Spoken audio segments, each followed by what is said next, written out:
Thomas, no sooner than we loaded up the tweets for August 17th, 2018, did POTUS tweet out 2 more tweets that we absolutely have to cover before we move into August 18th, 2018.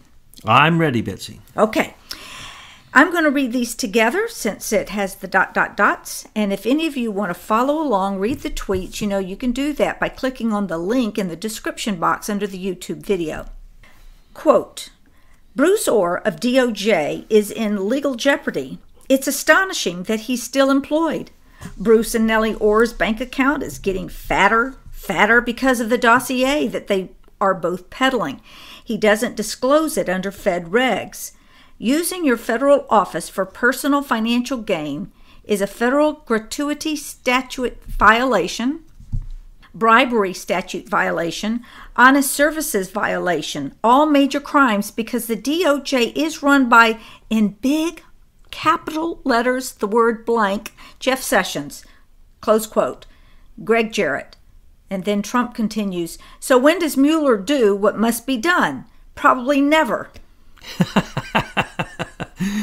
That's pretty funny. Yeah, probably never, because if he has his way, he won't do it until past 2020, because his job is to obstruct elections. And that's what he continues to do, Mr. Mueller, SS Herr Mueller. And by the way, it is an honor to attempt to read between the lines of a stable genius like Donald J. Trump. Well, is that word blank? What is that? Is that the word feckless or absent or MIA? What does that blank mean? I would agree with all of those, Betsy, and you don't want to get me started with what I'd put in there because we're broadcasting and we're not supposed to use those words. Well, technically we're YouTubing, not broadcasting. Well, whatever tubing we're ever doing. I can't call him the names that he really is. Let's call him Benedict Arnold. That would be Jeff Benedict Arnold Sessions, or Jeff Rip Van Winkle Sessions, or Jeff Mr. Magoo Sessions, or lots of blanks. But what I liked is just that Jeff is a blank. He's an absolute blank, exactly as you put up on Truth News Headlines. Now, let's go back here. I like what Greg Jarrett says, and I'm glad he finally came to call it crimes. And let's just go over a little bit of what he's talking about here. With Bruce Orr, do not forget, who is Bruce Orr? I call him the linchpin, because he's the guy who was the bag man, the delivery boy for who? Loretta Lynch. Let's not forget that Bruce Orr was taking his direct superior's orders when he did all of these criminal things. So I call him the linchpin, as in Loretta Lynch pin. And then let's remember that he was also Kerry's man.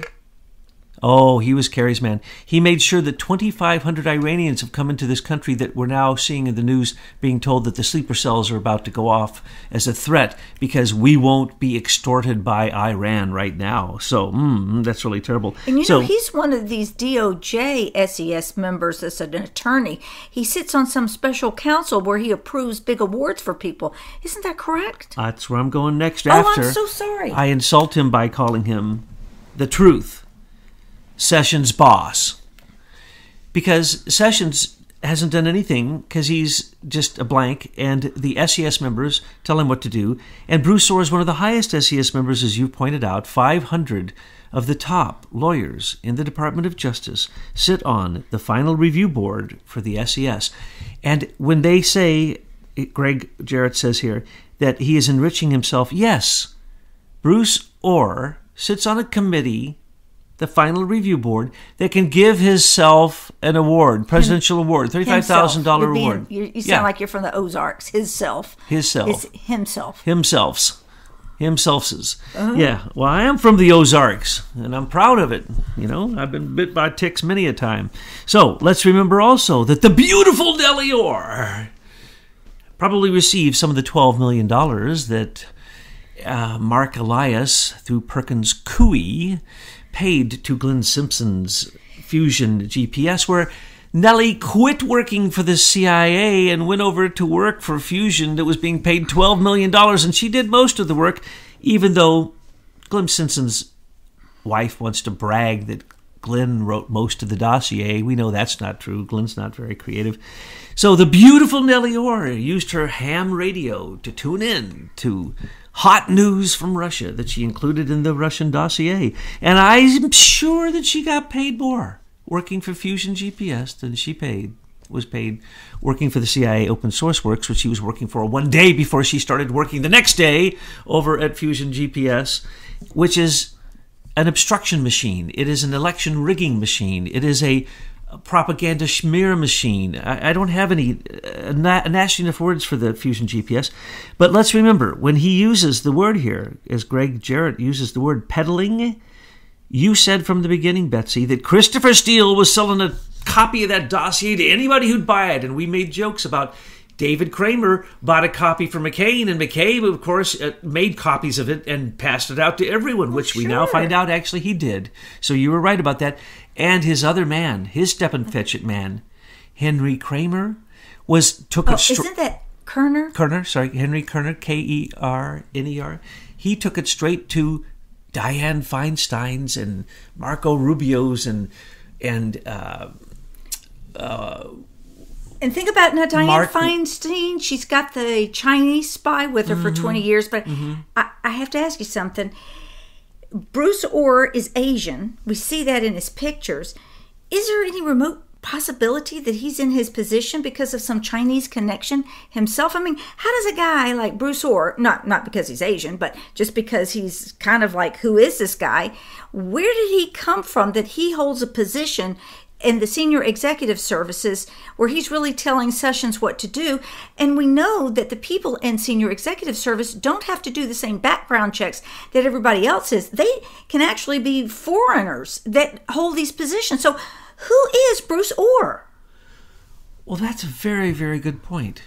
And just like Peter Strzok, they don't seem to be able to fire him. They demote him to a different office, but then he's the head of that office. But you can't fire SES people. That's the point. Especially the head ones. And especially if they were the star witnesses in Robert Mueller's special investigation. Not only was Peter Strzok the star witness, he was also the star investigator who had astounding powers to write national security letters, to classify and declassify, to astounding powers that literally only the president has, and that's because he was working in counterintelligence, and at that level it's supposed to be outside of the domestic bounds of the United States. It's supposed to be working against our enemies, not against us.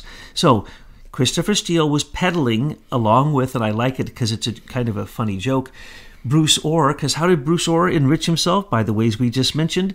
Plus, there was all this money flowing to his wife.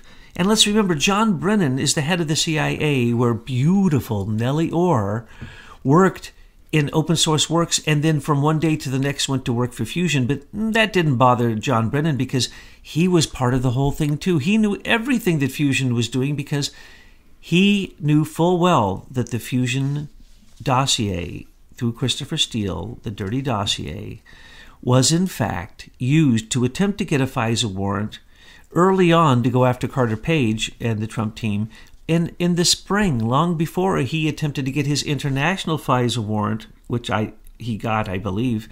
Nobody really knows. No one's addressing that one. To do his counterintelligence work against Trump through George Papadopoulos, who he didn't even interview until 1 year later. 1 year, the investigation went on for 1 year before they actually interviewed him. They spoke with him 6 months into it, but he wasn't interviewed. And then they pick him up at the airport like he's a criminal. A year after the investigation, after they've been wiretapping, yes, surveilling, wiretapping, whatever you want to call it, every member of the Trump team because of George Papadopoulos, because of John Brennan. Because why? Christopher Steele was out there peddling that beautiful dossier. And so when we say what needs to happen is blank Sessions needs to go away. We won't notice if you're not there, Jeff, because most of the things you've done have been moving us back into the Stone Ages. You're a disgrace, and especially to the good people of Alabama. Absolutely. Who believed in you. So many Americans have believed in you. We've watched them in the comment boxes. You have disgraced us all. Absolutely. And the investigators should now be investigated. And I like to call the investigators in the Robert Mueller team the swamp gators, because that's all they are. They're just swamp creatures who are going out there chomping at anything they can because they never had a crime. They were never duly vested. And what really needs to happen, because, at the end, tag note here by Trump, so when does Mueller do what must be done? What must be done is to tell the truth that he is completely innocent. Trump is completely innocent. So what is he insinuating? Shut her down and lock him up and go after those investigators in a new investigation to investigate the investigators. Well, then that's all the reason Mueller isn't going to stop, because he doesn't want to stop. They're going to start looking at him, and it's fair game. I think we need to go all the way back to 9/11 when we look at Robert Mueller. Absolutely. All right, now continuing on, this next tweet is really 3, but I will keep them broken for you, okay? First one. Social media is totally discriminating against Republican conservative voices, speaking loudly and clearly for the Trump administration. We won't let that happen. They are closing down the opinions of many people on the right while at the same time doing nothing to others. The Trump effect, Trump derangement syndrome. They went so crazy that they colluded with hundreds of newspapers to make sure that they would be colluding exactly along the way that mainstream media colludes through Avid and through ISIS management. But he's talking about social media here. I know he is. And what he's really saying is that there is the discrimination against the right he's not going to stand for. In other words, they've broken the law. There is a thing called discrimination, and this is campaign finance crimes, because these are campaign donations. When MSM, the mainstream media, says that they are 100% for positively Hillary, as they were, and they literally state that, that is in fact a donation to her campaign. It was an unclaimed donation, so both sides are guilty. And what is happening now, because there's clear discrimination against the Republican candidates, both on Twitter, on all over the place, we see it in the social media. What is happening? This is breaking the law. They have now dipped down, and they're going to get charged with the Communications Decency Act, Section 230. They should probably go ahead and get ready. And they should get their lawyers ready, because this is sheer discrimination, and there's no way around it. And other things that Trump is indicating here is that it doesn't matter whether you want to say it was an AI or it was a bot or it was whatever. You're a corporation that states that you allow a platform for free speech. So what you've really done is broken another law where you have advertised one thing and delivered the opposite. And not only did you deliver the opposite, but you delivered it in a discriminatory way. So they are setting themselves up for being squished by Trump. And he's giving them warnings. They could back off, but as you'll hear in the next... because they were originally set up to wind up being the surveillance technologies that they are. So they would herd people all onto one platform for speech, and then when they were ready to shut it down, they would. Because you see, these people stole their ability to do what they do from Leader Technologies. And it's like a kid who steals his dad's car, and is driving. He's 11 years old. He didn't know what he's doing. And that's what's happened to these people. They really don't know how to drive the internet. Well, patriots down here, where we are, folks, we're out here, we're driving this internet, and we're driving our messages in a way that they can't conceive because they aren't that smart. They still think linear pathways of communication, where in the internet, in the grassroots, we understand that the power is in radiant nonlinear scaling. And so they don't know what to do with us. So they are having to show their cards to try to shut down all of us everywhere. Plus, I think they're prefiguring the fact that they're going to be shut down and that they are failing in their business model, because they are a monopoly supported by the government that was supported by a president who took $2 billion in donations from those very companies that he made into monopolies. That is, of course, illegal also.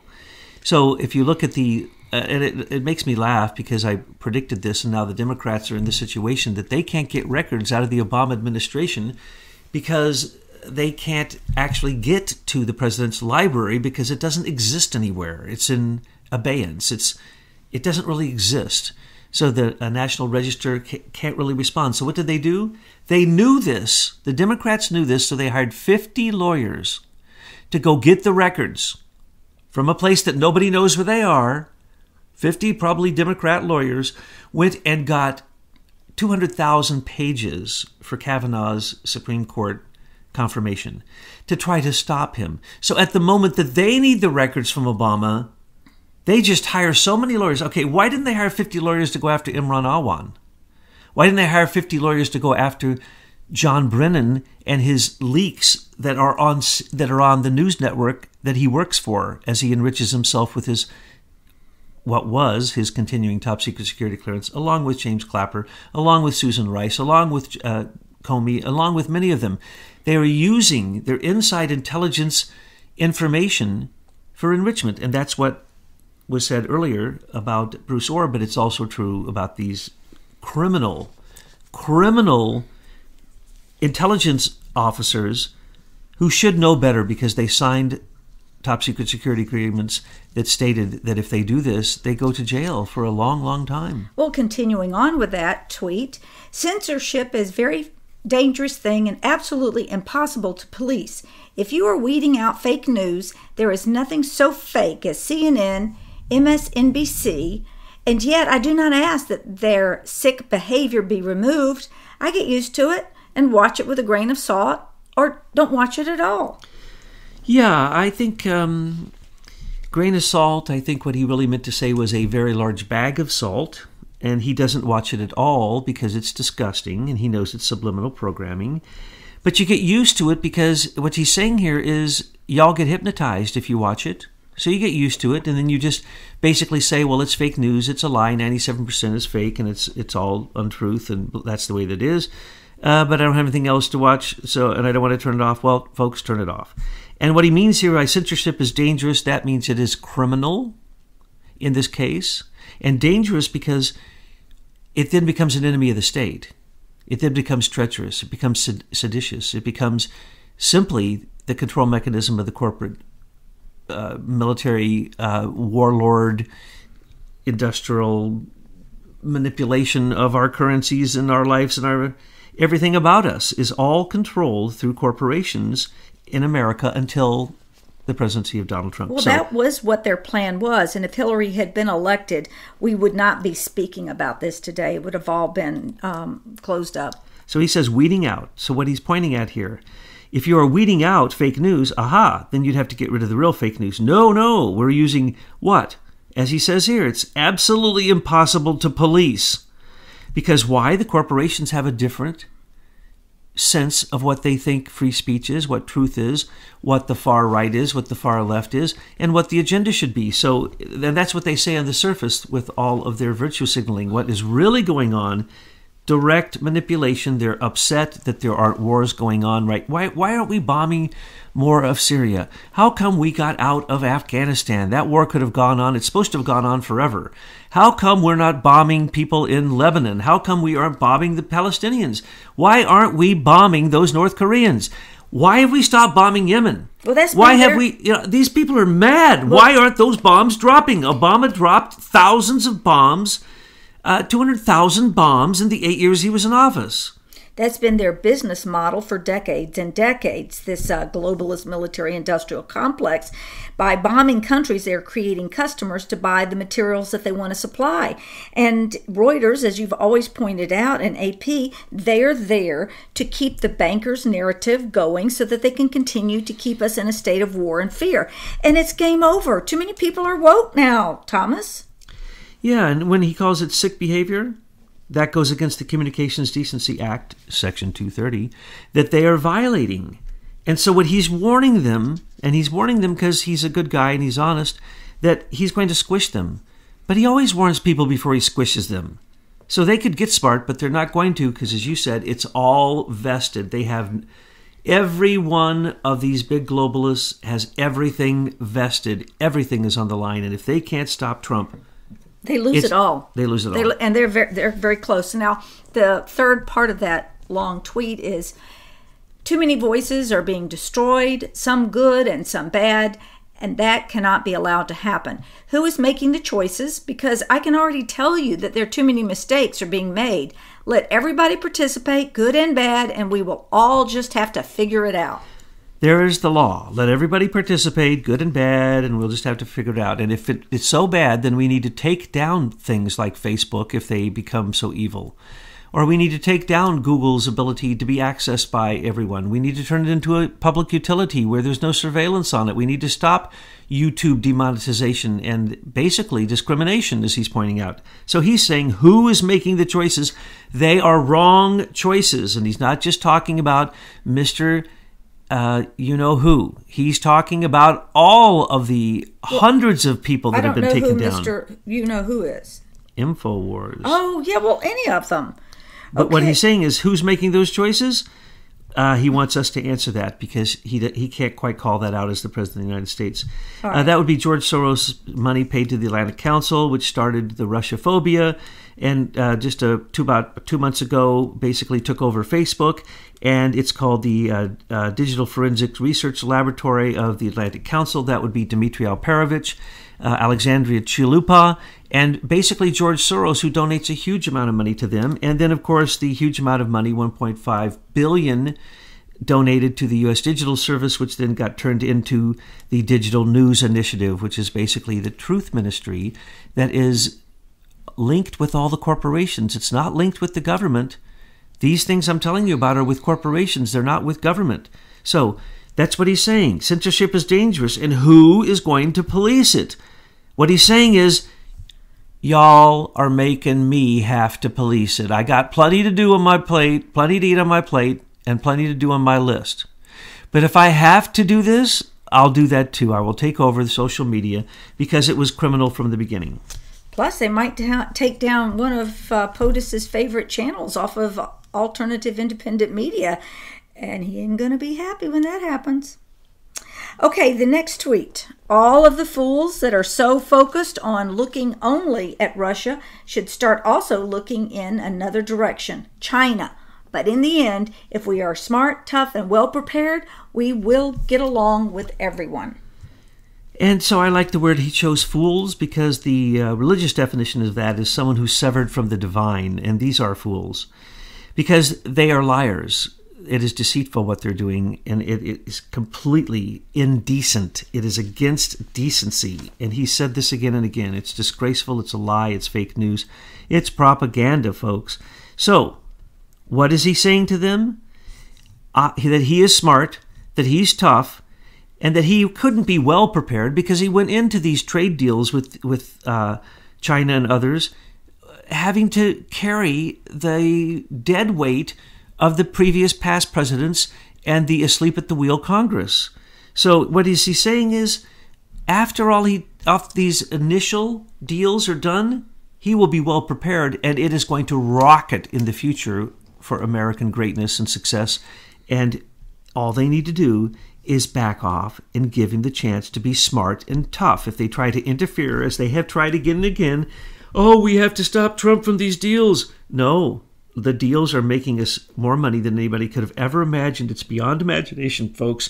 It is beyond history. It is beyond anything that anyone could have predicted before, except for Trump himself. And most of us didn't believe it. Now what does he have? China's kowtowing to us, bowing down. So is Turkey, Iran, China, North Korea.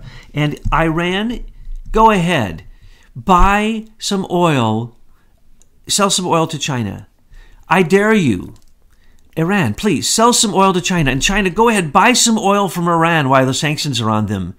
Do you know what that's going to do to your trade deal? They will go down to 0 tariffs, or we won't do any business with you. Well, I also hear him suggesting that we all need to be paying more attention to China. Is there anything else there that we should be watching? Because I see here that there's some reports that there's a meeting perhaps that's going to be happening between Xi and Trump. That's what I mean by he's brought them to kowtow. Xi is coming to Washington to kowtow because he's been beaten in the trade deals and he doesn't want his own people seeing him in his shame because he's a totalitarian dictator, a complete fool, as it were, in the true definition. And what they're doing now, over 1 million Muslims in the Uyghur area of China have been surveilled and locked up because of their beliefs. And they're being questioned, many of them questioned until they're dead or they are released and then they die before they can even get to their homes in many cases. Then they're lost. People don't know where their relatives are. Over 1 million of them have gone into, that's right, re-education camps. But what are they really? They're torture camps.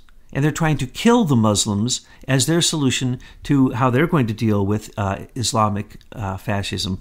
So what we have to remember is what we have been screaming since the day Trump was elected. We are at war with China. Do not believe Henry Kissinger. Do not believe the Council on Foreign Relations. Don't believe anyone except Trump. Don't even believe your eyes. When he got a $850 billion deal, how much of that panned out as we told you to watch? None of it. That's the Chinese. Made an $850 billion deal in public, and behind your back, none of it panned out. As a matter of fact, there were illegal things that they tried to slip in by adding mechanical engines to their microprocessors and so on, things like that. So Trump has caught them with FTE, with Huawei, with all of them. He's caught them, broadband Qualcomm he didn't allow to join together. The Chinese aren't pulling the wool over his eyes. He has caused them to kowtow to him. Okay, now we're going to move on to one of our top senior executive service operatives in Washington, John Brennan. Has anyone looked at the mistakes that John Brennan made while serving as CIA director? He will go down as easily the worst in history, and since getting out, he has become nothing less than a loudmouth, partisan, political hack who cannot be trusted with the secrets to our country. This guy, John Brennan, just came out and said that he never said that Trump was being treasonous. Yes, he did. He said it repeatedly. He's called Trump every name in the book. He's talked about private meetings with Trump. He's talked about intelligence that is still top secret. He has breached his security clearance worse than anybody maybe in history. But remember, he's in a long line of what become news pundits who are basically people who had crimes literally that they were indicted for and prosecuted, like Karl Rove. He was prosecuted and indicted twice. But he's, one of the top news commentators. How can that be? How can Ollie North, who was prosecuted, get his own show? Oh, now we see John Brennan as a what? He was the head of an intelligence agency? He has sworn contracts that he can't even speak about these things for X number of years, depending upon what level he was at. If he was at the level I was at, 20 years. So he can't go out and get a job in a corporate intelligence agency and talk about what he knew, because that would be violating his security clearance. So has he violated his security clearance? 1 million times over. Yeah, but what does it say about our intelligence agencies or private intelligence agencies that they would hire him knowing full well that they shouldn't, and he shouldn't be accepting the position? They're all crook. They're corporate warlords. They do that on purpose. And then they're hired by banks. Look at Comey and Mueller. They're hired by hedge funds, by Lockheed, by our biggest military-industrial complex groups, by the crookedest banks, HSBC, and then they play musical chairs. They go in, they get the information, they come out, they sell it to everybody, and use their continuing contacts, continuing top-secret security clearances, and in some cases their access isn't even pulled. They still use their single sign-on to basically go in and get anything that's unmasked. That's what they were doing, and they were revealing that, as well as many other people, Susan Rice, many others. So, and why doesn't James Comey have his revoked? Now, let's talk about what Trump said. He's a loudmouth, yes. He's a partisan. Oh, he's totally Republican, but he's also totally Muslim. He's a political totally hack. Republican. Did I say Republican? Yeah. Democratic. I was thinking That's that why Hillary. I'm here, folks. Betsy's here to make sure we don't slip up like that. I was seeing him hold that Hillary coffee cup that he was so proud to carry around with him, and then the Hillary for office, the Hillary victory campaign. He was Hillary's boy. Yeah. So what do we say about him? What was it? Why can't we trust him?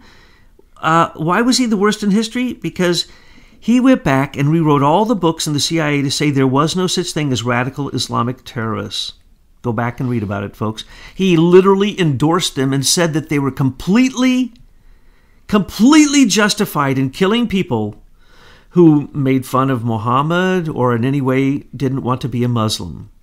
He literally went in and changed the books. He spent all his time writing out the ability for the CIA to even acknowledge that radical Islamic terrorism existed. Then he helped actually the CIA and others create ISIS.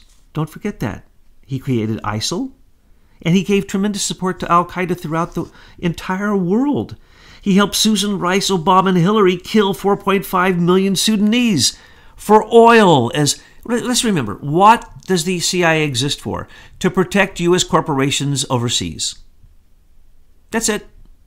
And if you thought it was for anything else, you're wrong. So it's really corporate intelligence agency. Period. And while you're talking about this, can you speak about his relationship currently with Mueller? Do they have some kind of relationship going? Do they communicate with each other? Do they have the same agenda? Well, I'll say something about that as soon as I mention that Brennan was responsible for the Arab Spring. You know how many people died and continue to die? You know how many 60 million refugees? I love it that the UN head of the High Counselor for Refugees says, you all are exaggerating this migrant problem and this refugee problem in Europe too much. You're just exaggerating. It's really no big deal. Okay? That was Brennan. He's the one who used the CIA to create the Arab Spring. Then he went into Syria and brought in, 5 different factions, 3 of which we were paying, one from the Pentagon, one from the CIA, one from the rogue CIA.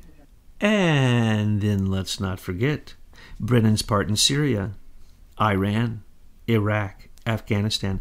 Remember, it was Brennan's CIA intelligence that helped John Kerry bring those 2,500 Iranian spies into America.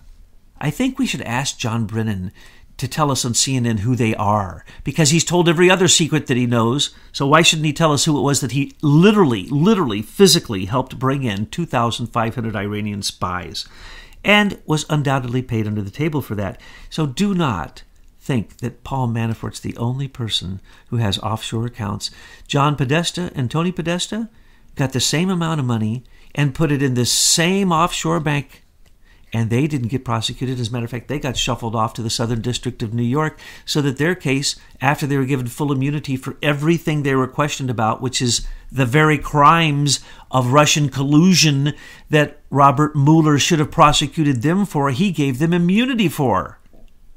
It's friggin' unbelievable that SS Herr Mueller really thinks that we don't know what he's up to. It's absolutely pathetic. John Brennan is an enemy of the state, and that's why he works for mainstream media, because they're an enemy of the state.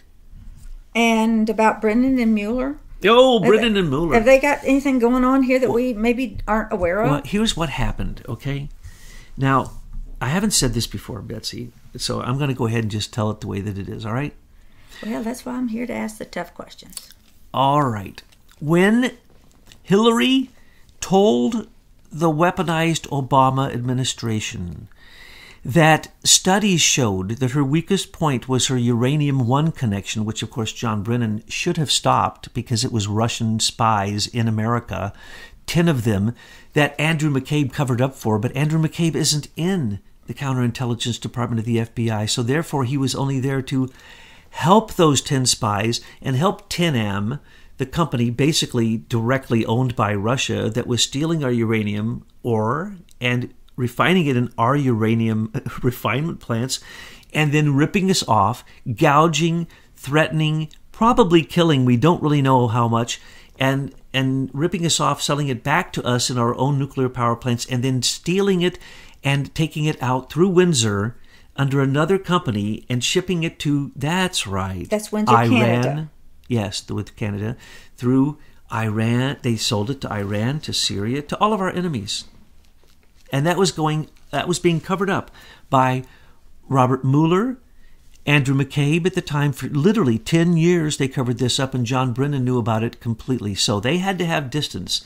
So when Comey committed his 28 crimes of treason that we've pointed out, John Brennan was so upset that Comey got in early on the deal that he started 3 different bogus attempts, none of which worked out for him to be able to get a FISA warrant.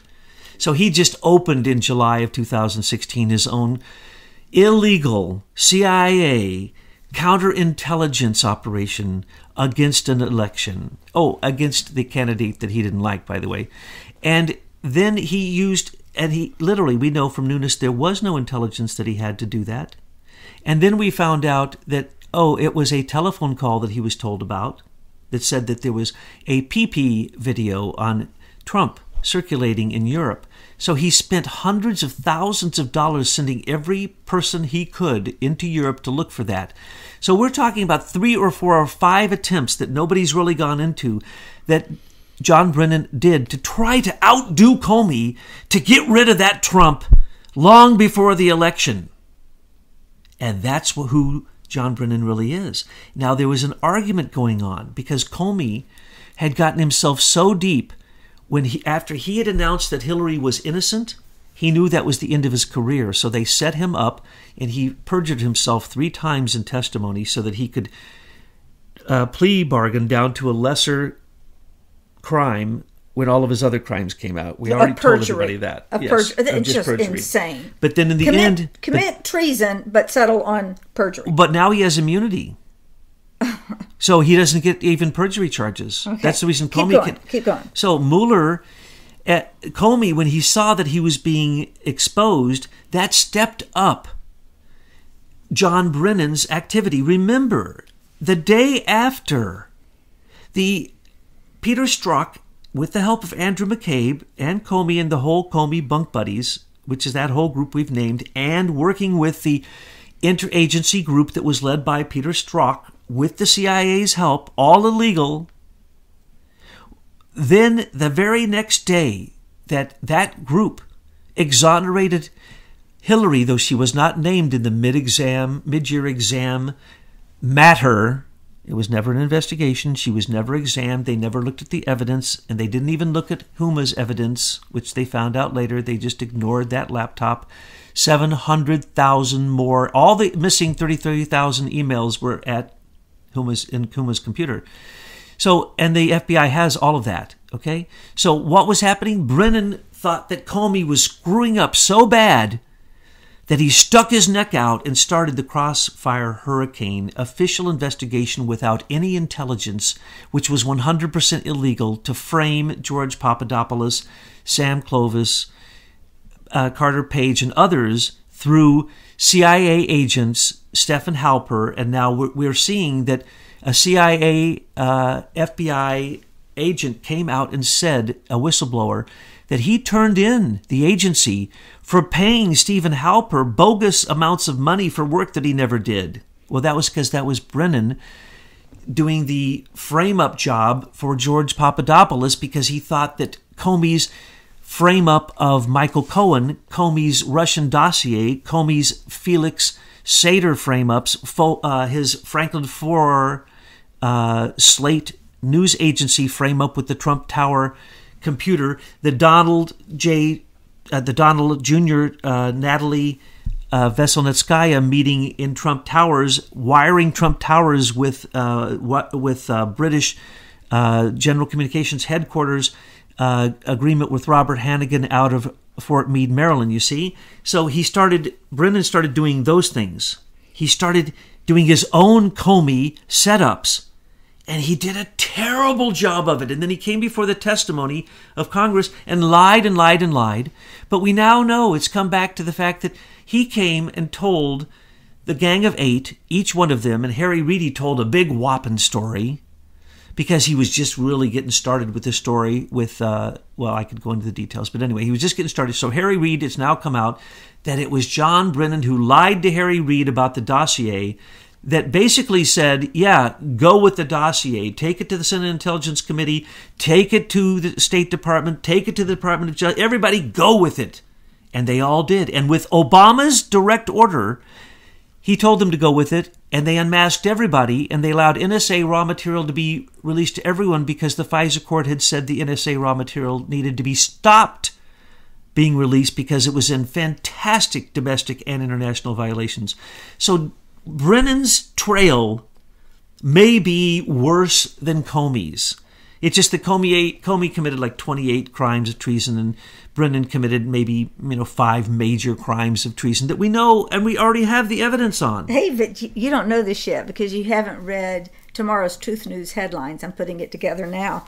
Got an inside story on a couple that now recall having drinks in the lobby of a hotel, and Clapper was meeting with Bruce and Nellie Orr.